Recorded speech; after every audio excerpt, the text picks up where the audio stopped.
Hey, hope you're having a great Sunday. I'm going to share some of my conversion story with you again. I was trying to think of what to share about today because I feel like as far as like big events of my conversion, post-baptism, like I've kind of been through all of them, but I guess I haven't talked about receiving my endowment in the temple. And so I was going to talk about, before I thought of the temple, I was going to talk about how I've changed as a person from before to after. And so I've been like texting some of my missionaries, my parents, some friends, some people who have known me before and after, which honestly there's not that many people who I'm still good friends with from before. So there wasn't that many people, but I got some good stuff. I'm going to save it for another day.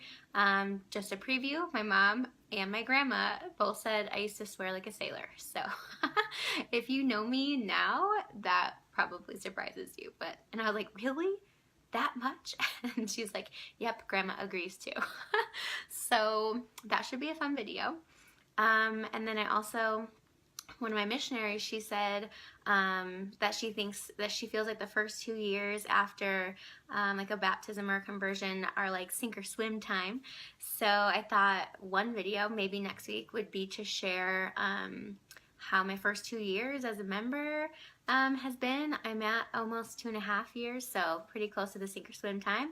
I guess you could say I'm swimming, still a member, still an active member. Okay, but I actually am just going to talk about the temple today. So I'll share with you about my experience performing ordinances at the temple. I've talked a little bit about some of the family history work I've done. And I'll talk about receiving my endowment. It's already 2 minutes, so this might be a little bit of a long video, so stick with me. So it's good to talk about temples because I feel like the temple is the foundation of my testimony at this point. I feel like it's the thing that I can always go back to when I'm questioning anything or when I have those moments that I just want to give up, because it's not always easy to be a member of this church because one of my missionaries, Sister Huffman, she came like way after, so I don't always talk about her, but she told me something like that since we receive great blessings, then there's like we have to sacrifice much. You know what I mean? Like to sacrifice much to receive much blessings.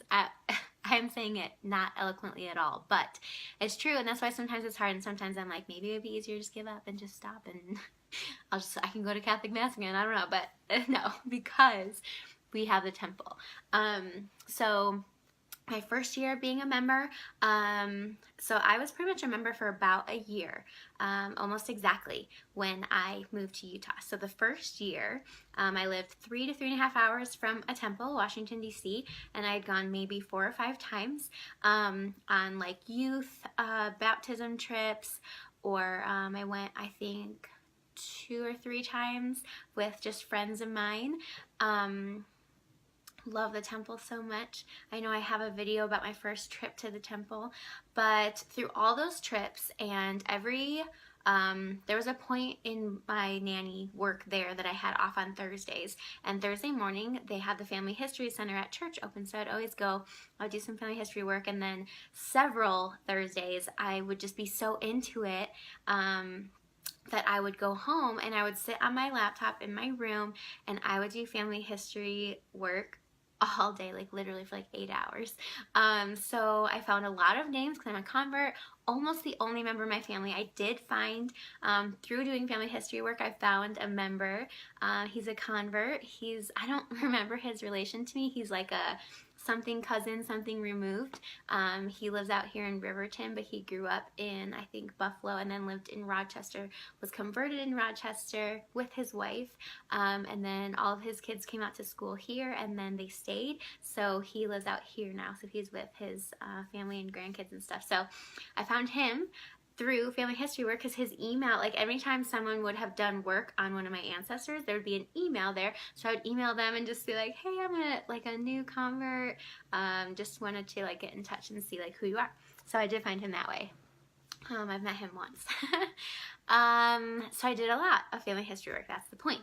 And since then, I have felt really strongly that one of my greatest purposes being a member of this church in this life is to redeem my ancestors by doing their work in the temple. So I'm very passionate about it. It's probably like, it's the top like main reason that I stay a member of this church, stay temple worthy, stay on top of things when I feel like I'm kind of falling. It's a great purpose. So, sorry, I'm just all over the place in my mind right now. Okay, so this is an exciting number I want to share with you. So it was about, I can actually share two cool numbers I'm really proud of. So towards the end of my first year as a member, it was like the fall of my first year, I recognized that I had like 117 or something baptisms done for my ancestors. So I was like, I'm gonna get to 200 by my 1 year baptism date. So I had from whenever, September, October, until February 8th of that next year, 2015, to get up there and you have that many baptisms reserved and then done and completed. So that was my goal, and I got close. And then when I moved to, well, and I lived in Buffalo for a month, I mentioned that one video that we took a trip to the Palmyra Temple, and a lot of those YSAs did some baptisms for me, so I got some done. Then I had more to get done, and right when I moved to Utah, awesome, one of my very first missionaries, Marianne Fletcher, she just came off her mission from PPM, and she returned. I got to be at, like, the weekend I moved here. It was like February 3rd, I think, February 2nd. She had her homecoming talk, so I went to see it, and I think the Saturday right before that, or the Saturday right after it, some of her family members and her and I went to a temple out here. I think it was Timpanogos Temple, and did baptisms and got up to 200, I think it was 208 baptisms for my ancestors and confirmations. So one of my missionaries helped me finish my goal of 200, so that was cool. And then I set another goal that following fall. So last fall, 2015, I recognized that I had been to a lot of the Utah temples. I like to kind of go to different temples and check them out. So I had been to, I don't know, I think there's, oh my gosh, I forget if there's, because of the Provo City Center opening, if it's 14 or 15 in Utah. I think 15 now. I think it was 14. I think I'd been to like maybe half. I just hadn't been to like those far ones or ones above Salt Lake City, but I had been to like all of the Utah Valley ones. I think between Manti and Salt Lake City I had been. So I had a goal. I had a few months left in the year, not my second year of baptism, but I wanted to just finish it by the end of 2015. And so any Saturday or whatever that I had free, I would travel to a temple, usually by myself. Usually people don't want to drive a few hours in the car to go to the temple.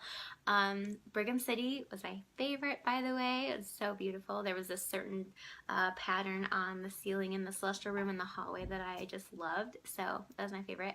And the workers were so sweet, and I don't know why this came up, but I mentioned to one in the celestial room, I think, that I was like visiting, and so she's like, oh, go see her and she'll take you to see this and take you to see this. I got to see different parts of the temple I'd never seen before. So anyway, I think it was December 28th, 2015.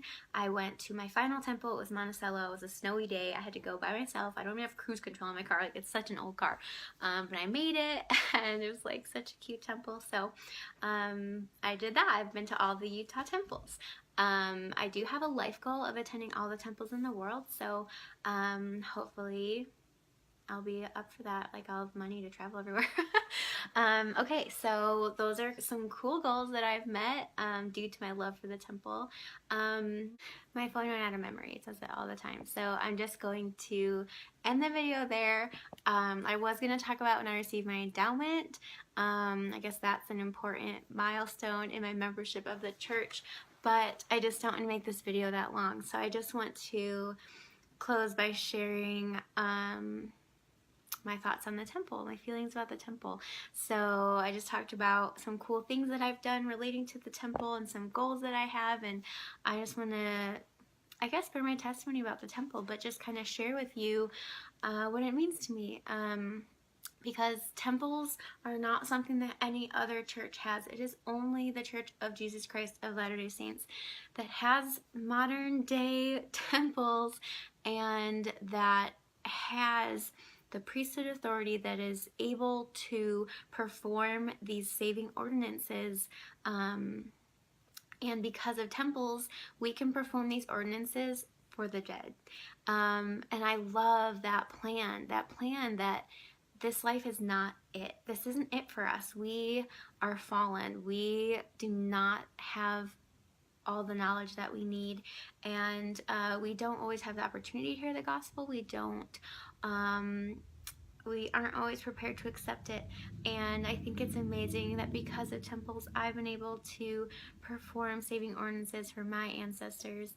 And also the temple for me, it's what keeps me grounded. It's what reminds me of eternal perspective. It's the place where I feel God's love the greatest. It is a place where the Spirit is incredibly strong. Every time I go to the temple, I feel comforted and I feel more at peace and I feel more able to deal with the struggles of the world, the difficulties of the world. And so for my first about year or a little bit more, maybe just about the first year that I was endowed, I went every single week pretty much, maybe only missed like one or two. And it just helped me stay strong in my faith, I think, because recently I've only gone maybe once a month, maybe twice a month, and I definitely feel a difference. So this video has been really good. Actually, today in Relief Society we talked about temples, and I'm making this video about temples, and I am reaffirming, I don't know what the word I'm looking for is really, but I just feel reinvigorated about my testimony of the temple and how important it is, and how good it is, how good it is for us to go and how important it is for us to go. And even like the temple grounds, when I just walk around them, I just feel so good and happy. So I love the temple, and that video is about how I've shown my love of the temple, how I've experienced temples in my life since being a member of the church. And so next week I will talk about receiving my endowment, so I'm excited for that.